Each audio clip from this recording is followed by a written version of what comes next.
All right, what's up, man? So, here with Donald Lacy. Yes. I wanted to talk with you about race. So I'm obviously white. You are? A lot of people think I so. guess you are. You could be hella light-skinned, but that's another story. But anyway. I got a joke about that. Yeah, really? Yeah. You could be. It's true. Actually, my great grandmother she looks white as you. Yeah, on my father's side, and he was dark as that camera. So I think this race to me is a misconception. There really is only one race, the human race.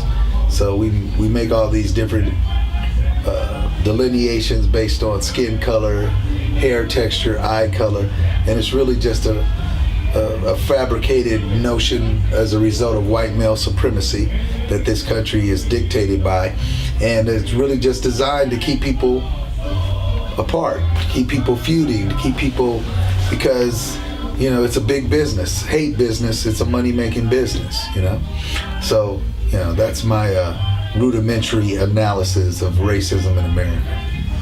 All right, so let me ask you this. Do you think that it is as consciously organized as when I hear that the recent shooting of the gentleman in the back by in South Carolina, was that where it was? Yeah. That was a hoax. And I heard that on an interview with Dick Gregory. Said that it was a hoax, that the guy didn't really get shot? Yes.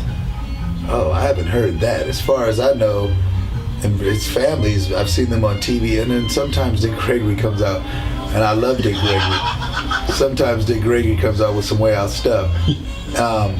As far as I know, it really happened. I can only go by what his family says, and I've seen his family on television saying that he's dead. So, and we're talking about the guy that ran from the police officer. Yeah, in the green shirt. Yeah, and they shot him. That's one of the things Dick Gregory said. How can you shoot a guy 4 times in the back with a green shirt and there's no red blood showing up in the photos? I don't know. I don't know anything about that. This is the first time I've been hearing that it was a hoax.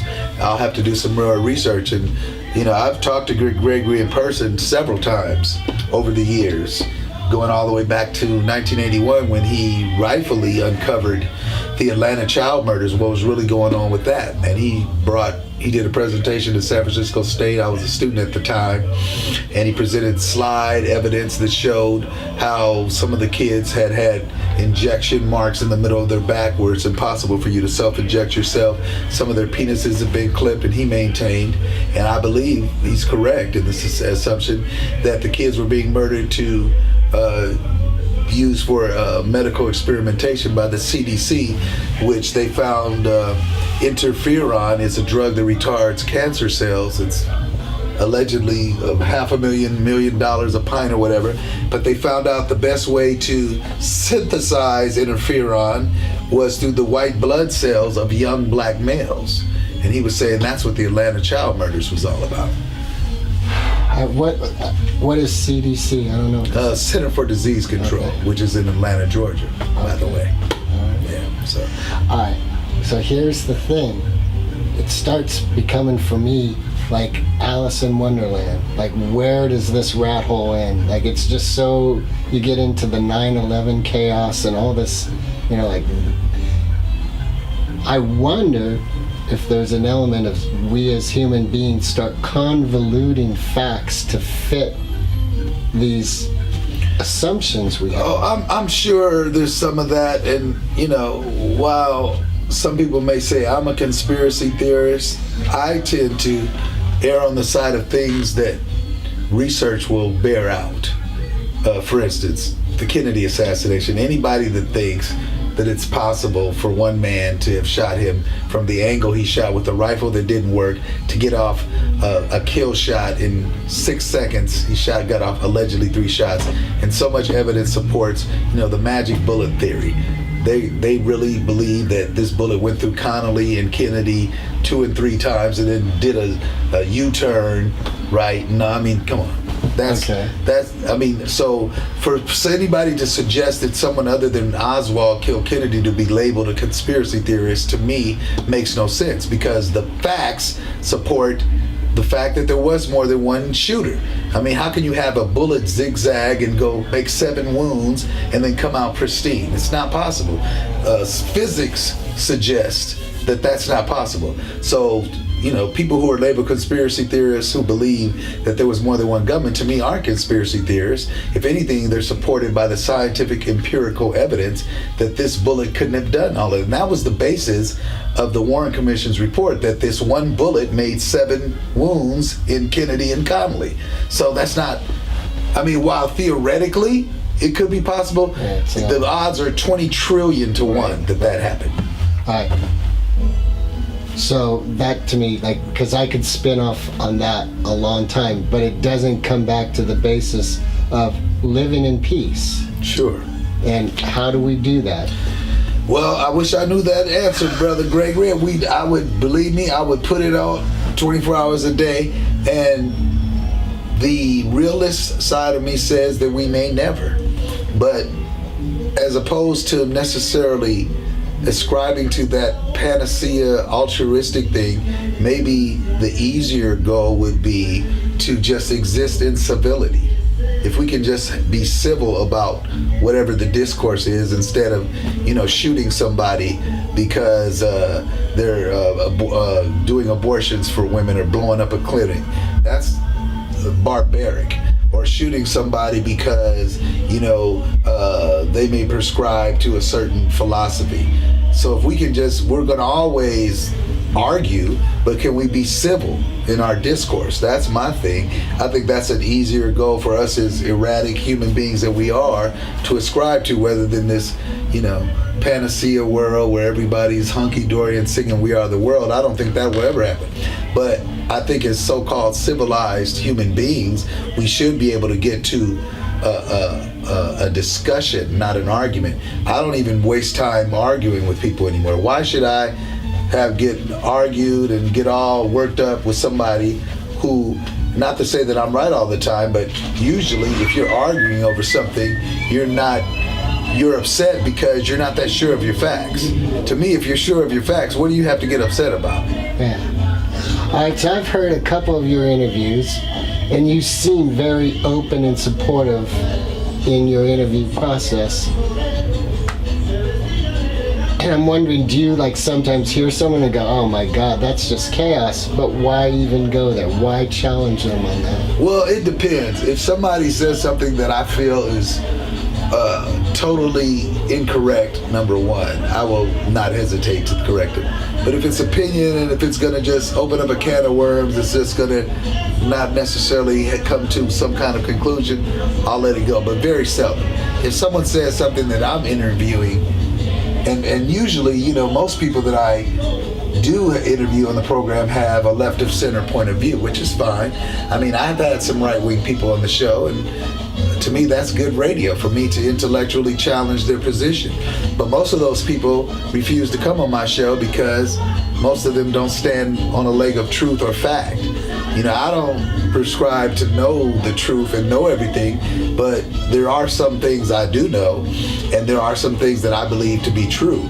You know, and if you're distorting the truth and misrepresenting the facts, and you come on with me, you're not going to have a leg to stand on. Trust. All right, so one of the interviews, the first interview I heard, that was the doctor woman that was on your show, and she was talking about white supremacy.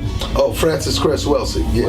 And she talked about sports. Yeah. And like I was with her, and it all made sense, but then she went off about like the size and color of balls and how that was proof of this white supremacy. And well, I mean, you could argue that, I assume, but to me, that's the mustard and not the hot dog. The hot dog argument is that this 1% of white males set up this false myth of white male supremacy and built this whole country on that.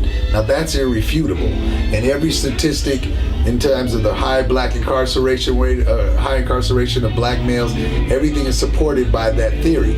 And her theory that when white males, Europeans, begin to travel the globe, they noticed that 86% of the world had some type of color. Then she says this caused them inwardly to feel inferior because they lacked what the majority of the people in the world had, which makes common sense. When they started to travel, the first thing they noticed is, hey, these guys got color in their skin. How come we don't have it? And everywhere they went, people had color in their skin, and they were the only race or sub-race of people who didn't have this. So according to her, this is her theory, that they inwardly felt inferior. So to offset that feeling, they set up a system that was totally unequal, based in favor of those who had the absence of color. And if you think about it, logically, it makes sense. If I'm feeling inferior about something, if I feel like my sexual prowess isn't enough, I'm going to take Extends or Viagra to make me feel, to make up for that deficiency. So by that rationale, I think her theory makes a lot of sense. The other stuff, the balls, big boys, even though it is true, for the most part, other than Tiger Woods and a few, golf is pretty much a white man's game, pretty much, and has been historically. Now, in the last 15 years, because of Tiger Woods, that has changed dramatically, but prior to him, you could count on one hand Lee Elder, maybe 2 or 3 black men who were on the PGA Tour. Oh, all right, but I think that's more of an economics. Now, obviously, when you talk economics, you're going to talk about privilege, but I think it's more like to play golf, you have to have money. True. To play tennis, you have to have money. True, but by the same token, a lot of those clubs, even if you have money, regardless of what you have, wouldn't let you in. I mean, Augusta National has been for years one of the hotbeds of racism. I think Lee Elder, was it in 75, I want to say? I don't remember the year. He was the first black person to set foot that wasn't carrying the golf clubs. So, yeah, it is a sport that you have to have money, but even if you had money back in the day, I don't care how much money you had, they wasn't going to let your black ass on the golf course unless you was carrying clubs. I mean, even now, they don't want to let women in the club. I think Condoleezza Rice, who is questionable in her politics to say the least, is one of the few women who belongs to Augusta National. There may have been 1 or 2 more. She was the first, I know, and that was recently, 5, 6, however many years ago. So you have all these bastions. People don't realize even the San Francisco Olympic Club wasn't integrated until 1989. And that was a gentleman by the name of Roy Clay, who I've had on this program. Even people like Willie Brown, who had money, wasn't admitted until the San Francisco, and he later became the mayor. But before he became mayor, he wasn't admitted to the San Francisco Olympic Club. There were no black members. So you have all these still bastions of white male exclusivity that still exists. I'm sure there's still places around this country today where they won't let a black person or a person of color near them. So, you could argue, yes, money, but, again, they wasn't letting black folk in there. All right, I went and saw Reverend Farrakhan speak when he was here probably about 20 years ago. My experience is that he was a very peaceful person, seemed very honest. The friend I went with said, that's who he is publicly, but you get behind doors and it's, the Jews this and the white devil and all that. Do you think there's bastions of areas where I wouldn't be welcome? In the Nation of Islam? Or in the United States, so Nation of Islam is a United States organization. Maybe by, let's say if it was an area, but again, these people that wouldn't welcome you, they don't necessarily have the power to keep you out. Do you follow what I'm saying? So if you go into an all-black neighborhood where not too many white people go, and they saw you, they might not welcome you, but they're not sanctioned by the laws and the power of the society to keep you out. So they may physically try to remove you, but there's no law or no power structure in place to make them remove you see. So that would be the difference. Right. And in terms of Farrakhan, and this has come out with those Sony emails, everybody is different behind closed doors. I've met Farrakhan. I had an in-depth there were other members of the nation, but me and him this close. And my take on him was that he's a true man of God. He's a true man that believes in what he said. Now, a lot of things he said has been taken. What he said, that quote where they labeled him the the anti-Semite when he said any religion, referring to Israel, that murders innocent people like the Palestinians in the occupied territory, dropping bombs and murdering innocent men, women, and children, and uses religion to do that, is a gutter religion. But the quote you heard him say was that Israel is a gutter religion. So when you take it out of context, yeah, it sounds like he's anti-Semitic. But what he said, if Israeli is killing innocent men, women, and children in the occupied territories and using religion to justify that murder, then it's a gutter religion. And that's true. I agree with that. Yeah. So, you know, there's not too many black leaders that I would go to bat for these days. You know, the Jesse Jacksons and the Sharptons, whatever. You can throw them in a bag as far as I'm concerned. But I will, until I'm proven otherwise, stand behind the minister. Do you know much about the Malcolm X scene and that? I do know about that.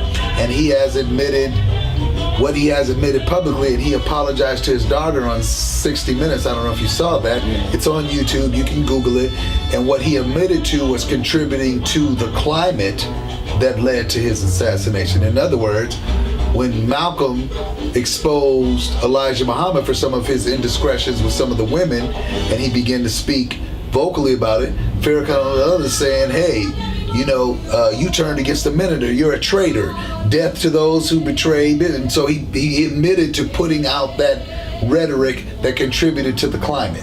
And he didn't admit to ordering the hit or hitting him or anything like that, but he did. And I give him credit for years later to facing his daughter, his oldest daughter, Ayatollah, I think it's Shabazz is her name, Ayala, but whatever her name is, and you can Google it, it's on YouTube, and admitting to falsely putting out statements about, by all accounts from everybody, even those who disliked him, said that he was one of the more morally upstanding people, Malcolm X I'm referring to, people that ever lived.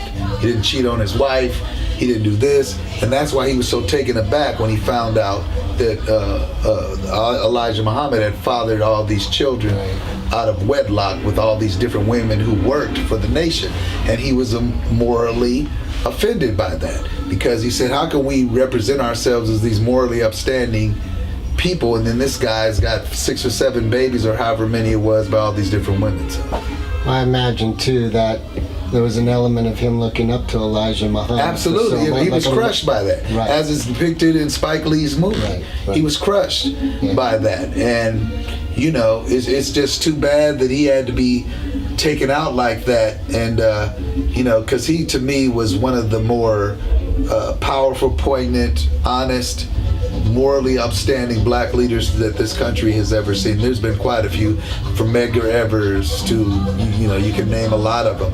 But Malcolm X has always been one of my favorites, and I just hate that he and the Nation of Islam had to have that friction, you know, whatever it was. I mean, you could say, you know, for me, I don't judge anybody by their personal life, including Elijah Muhammad. To me, that doesn't, because he was sleeping with women, that doesn't denigrate all the good he did of taking all these guys who have been career criminals and turning them into outstanding citizens who never go back to jail. One of the highest rates of or the lowest rates of recidivism is men who are former felons who joined the Nation of Islam. So he did a lot right. He took a lot of cats that nobody would even deal with and make them successful businessmen, and on and on and on. So yes. I mean, and that's what I see with the Nation of Islam, is it's predominantly saying to people in abject poverty, you have value, absolutely, you have meaning, and you can do well. And you know, again, working with people who have been incarcerated and, you know, may have even committed murders or whatever they did, have done 20 years. I've seen with my own eyes, because I'm not a member, but I'm strongly affiliated with Minister Muhammad's mosque in Oakland. He's one of the great young leaders. Brother's probably in his early 40s, intelligent. You know, he may be one of the heir apparents to Farrakhan, who knows? I support that brother, and I've seen the work he's done in Oakland with these families who lose loved ones by police or otherwise. And upright, wonderful. I've had him on the radio here several times. In fact, I'm overdue to get him back, actually. Minister Keith Muhammad, he does great work. They have a school over there the Muhammad School over there in Oakland. Them kids come out straight A students. His son just graduated from UC Berkeley, straight A student. So, you know, hey, I'm all for people that's doing stuff to improve the quality of life for people, especially who are disenfranchised and spit on by the society at large. So I'm all for it. I know you gotta go, so I want to wrap up, but one thing keeps coming up. Right now I'm reading the Post-Traumatic Slavery book By Dr. Joy DeGruy. Yes, and I'm just started it. But it seems like she's talking to black people, like in how they can be a part of the healing. How would you say, as a Caucasian, how can I be part of the healing? Well, here's the thing. I think, and this is my theory, and this is why I do Color Struck, which you got to see if you haven't seen it already. I don't know when I'll be back in the Bay Area. I'm going to be in LA with it in June. I'm going to be in San Jose State sometime in the fall, so maybe they'll get a chance to see it here. But to me, racism has messed up white folks as bad, if not worse, than black folks. So we're all damaged as a result of these preconceived notions that we've been brainwashed on how to deal with people who don't look like us, who don't talk like us, who are whatever. So I think what she is doing is to empower black people to, first of all, and we were talking about this on the show this morning, black people, because of slavery, have the biggest problem. We live in denial. We don't want to admit that we need therapy or that we have any kind of traumatic disorder. But by the same token, a lot of conscientious, good intending white folk like yourself, they've been damaged by this race dynamic in that all of us are forced to live with. So that's what Color Struck does, and it's a beautiful thing. The best part of that show is after I do my 70-minute presentation is we discuss white, black, in front of one of the most powerful discussions I've had. All of them have been great, but one that I'll never forget, we did a show in Arcata. You know where that is? All white audience. There was one black girl from, what's the college up there? Humboldt State. One black girl in the crowd, 99.9% all white. And the discussion lasted almost 2 hours. And I'll never forget this white woman as long as I live. She was probably in her late 50s, early 60s. She was a child during the Watts riots. And she told this wonderful story that she had never confessed. And it made me realize how powerful this racial healing work that I do is, because she'd been carrying this since 1965. This was 2009 when we did the show up there. And she told this great story of how she was a little girl and they were in the outskirts of Watts, her father, mom, and her sister driving, and a brick, they were just on the outskirts of it, passing or wherever they were going to and fro, and a brick or something came through the window and hit her father in the head while they were at a stoplight or something, and he unconscious and he was bleeding. His mother had to drive him to the hospital. So she just drove him to the nearest hospital, which happened to be in Watts, right? And it was a black doctor. And the black doctor was approaching her fire, and she was 7 or 8 years old, and she said, "Don't let that N-word touch my daddy." And that bothered her whole life. And then she confessed that, and she was crying in front of 400 strangers. And I went in and hugged her and I thanked her. So to me, that's what we need to do. We need to sit down, white, black, blue, brown, whatever, and talk. We never talk this shit out. So, we keep sweeping this 10 billion pound elephant under the rug like we don't have a race problem because there's a so-called black man president. That doesn't do shit. I don't know if you can cuss on this thing. Absolutely. That doesn't do shit to improve race relations. We have to talk. Nelson Mandela understood that, rest in peace. When he died, when he took office in South Africa, he hired some of his former jailers to work on his police force, to his own personal body. He brought in the oppressed and the oppressor, and they had months and months of dialogue. And it got ugly, it got heated, it got whatever, but they realized, look, we've had hundreds of years of the minority oppressing, enslaving the population that's 90% of the country. We need to talk about it, and it's the same thing here. Slavery messed this country up so far, but it's okay. We passed the Emancipation Proclamation, which took years for some states to reinforce. And the Civil Rights Bill. Now we have the Voting Rights Act, which has been gutted recently, right? Black people don't even really have a permanent voting right in this country. So there's supposedly all this so-called progress. We got black, but we haven't talked about what the issue is. And until we sit down like intelligent people and talk about this stuff, we're not going to get any better. Listening to your show on the way here today, I was thinking that might be it, is interracial relationships, boys, girls, girls, whatever, because in essence of them agreeing to be lovers together, publicly open, they're going to get a lot of shit, and they're going to have to deal with that together. Absolutely. And I've always said, love is colorblind, but some black men, and I know this to be true because they're friends of mine, will only date white women because they have such, and they're usually very dark complected, they have such self-hatred that has been reinforced by the society and reinforced by every turn since they were little kids that black is ugly, that they want to have a woman that is furthest removed from their own appearance because they have self-hate issues. So there's so many dynamics that institutionalized racism plays, and again, that's why I do Color Struck, and again, the beauty of it is the discussion. In fact, the next time I do it will be part of this diversity conference that the University of California systems, all the colleges are coming together because they've had all these racial hate crimes.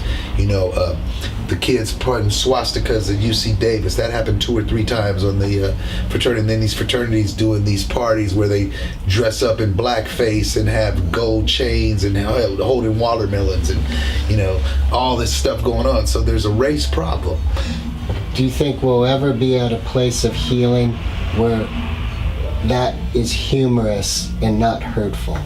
That's a great question. And I use a lot of it in my show.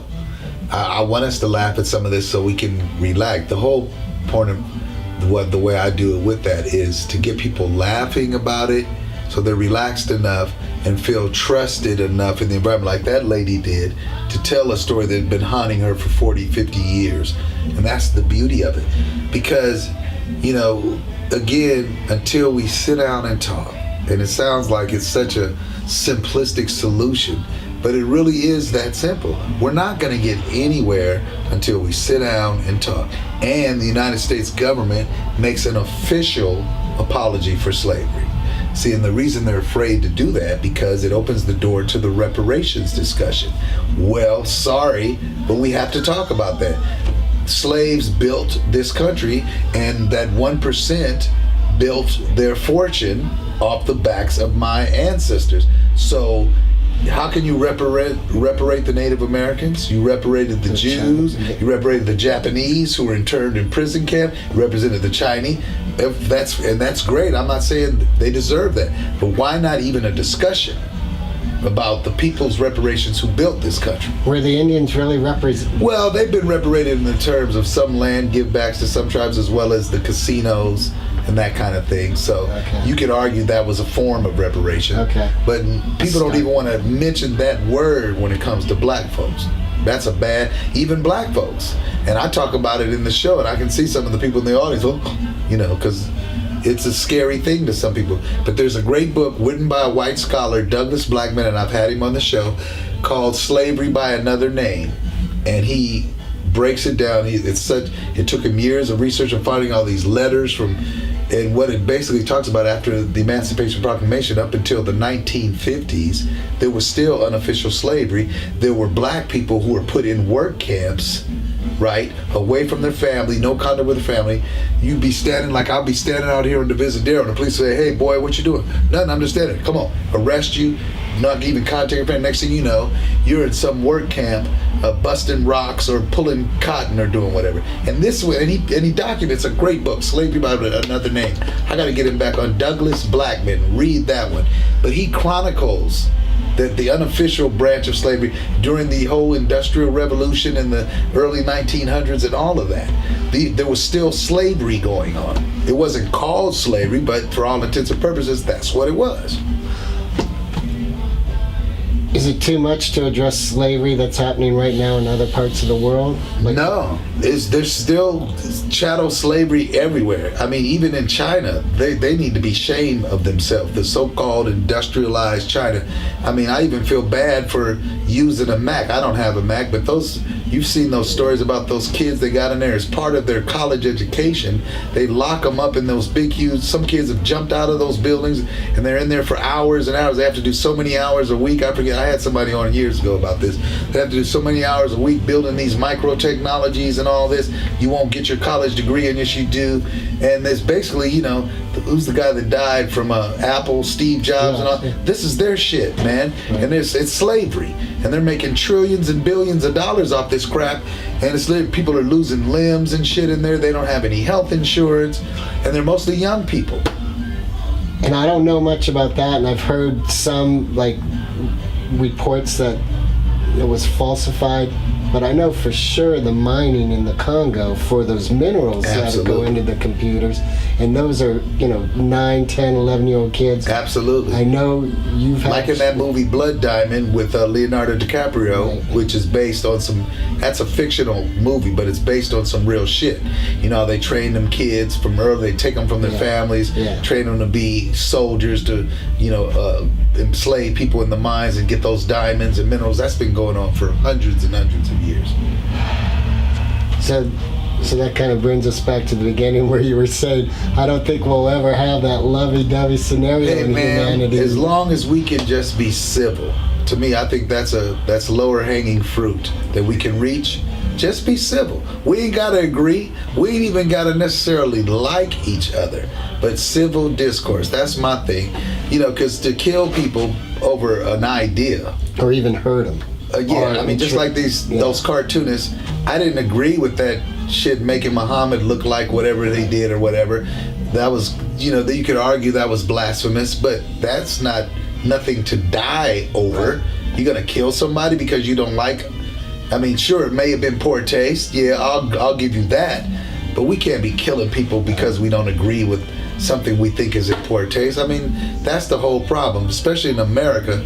There is no discourse. The right wing and Fox News and the Tea Party, they're all so ultra inflammatory. Everything they do is to inflame and make the discourse.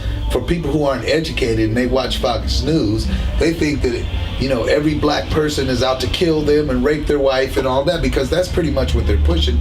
Fear these black people, fear these immigrants. These immigrants are coming over here and they're murdering and taking your jobs.